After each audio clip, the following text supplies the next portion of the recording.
good morning. Today we are going to study one more topic that is charges.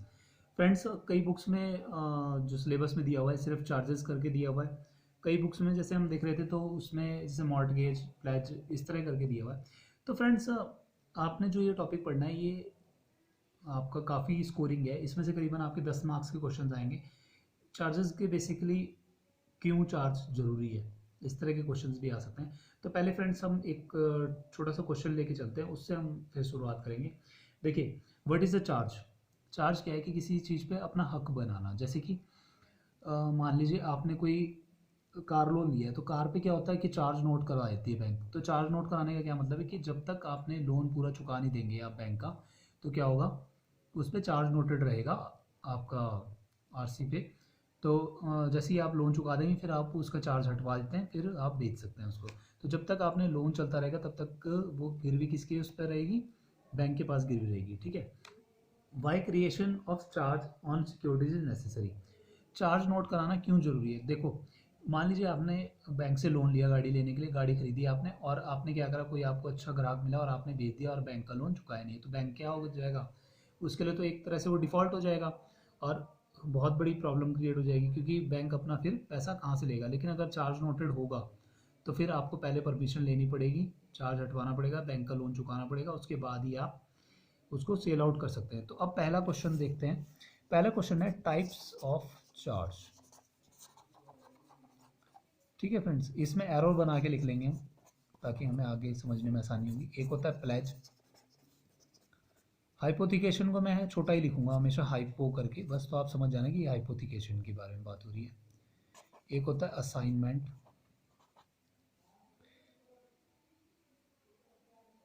Pledge, hypothecation, assignment, और एक होता है लीन.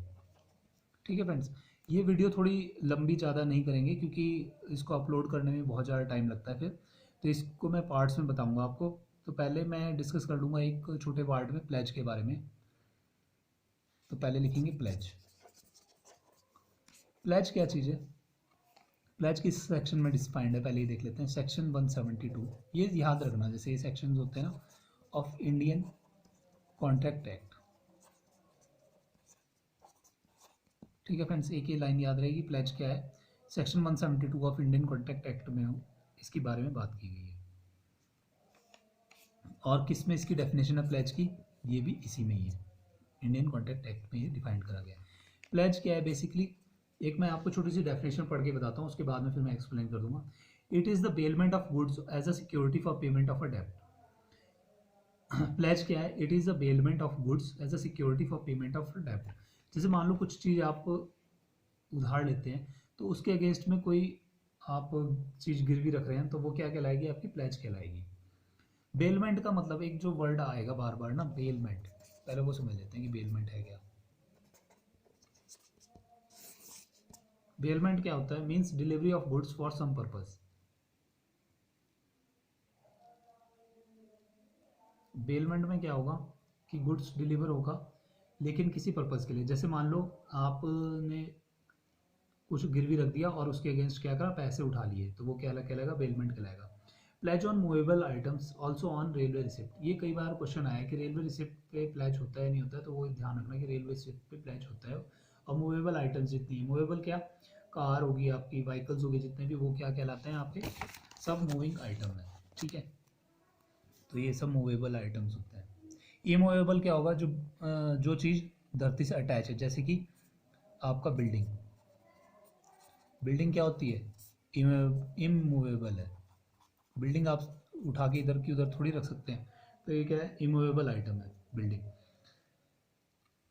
इसके against भी लोन होते हैं लेकिन वो इसमें नहीं आएंगे. मूवेबल आइटम्स के अगेंस्ट में जो लोन होंगे वो प्लेज के अगेंस्ट में आएंगे. ठीक है, तो दो टर्म इसमें और समझने वाली हैं, प्लेजर और प्लेजी.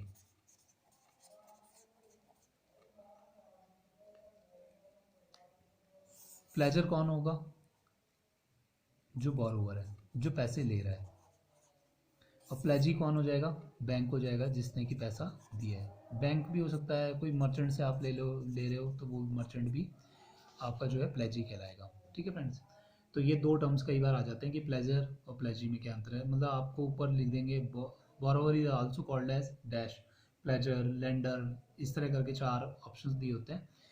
तो उसमें आप देख सकते हैं और टिक करना होगा आपको। जितने भी जेआईबी सीआईबी में एग्जाम में जितने भी क्वेश्चन आएंगे सारे आपके टिक मार्क के आएंगे, 4 ऑप्शंस होंगे, उसमें से एक टिक करना होगा। इस तरह के क्वेश्चन ही आते हैं। और दूसरा आपका जो पेपर होता है अकाउंटिंग का, उसमें आपके सारे न्यूमेरिकल्स आते हैं। तो मैंने कोशिश करी है, अभी तो 2-3 मैंने डेप्रिसिएशन पे न्यूमेरिकल्स समझा दिए हैं, बाकी और मैं कोशिश कर रहा हूँ आपको न्यूमेरिकल सारे धीरे धीरे एक एक रोज करवाऊंगा, तो उससे आपके न्यूमेरिकल्स भी प्रिपेयर हो जाएंगे। ठीक है फ्रेंड्स, नेक्स्ट देखते हैं, bank can sell goods without the intervention of court.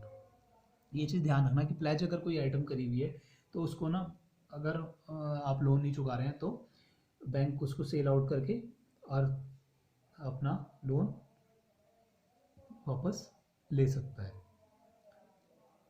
जैसे गोल्ड ऑर्नामेंट्स है, वो सारे बैंक के पास में गिरवी हैं, तो अगर आप लोन नहीं चुका रहे हैं तो क्या करेगा, गोल्ड ऑर्नामेंट्स को सेल कर देगा और पैसा लोन को बंद कर देगा।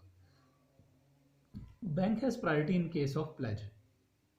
प्लेज के केस में जो है बैंक के पास सबसे पहले प्रायोरिटी होती है किसी भी लोन को क्लोज करने की। तो क्या होगा कि अगर मान लो जैसे आप लोन नहीं चुका रहे हैं, तो जो भी आइटम प्लेज करी हुई है तो उसको, अगर प्लेज करी हुई है तो आराम से without intervention of court sale कर सकता है। तो ये थी आपका प्लेज के बारे में। नेक्स्ट लेक्चर में हम हाइपोथेकेशन और लीन और असाइनमेंट के बारे में पढ़ेंगे।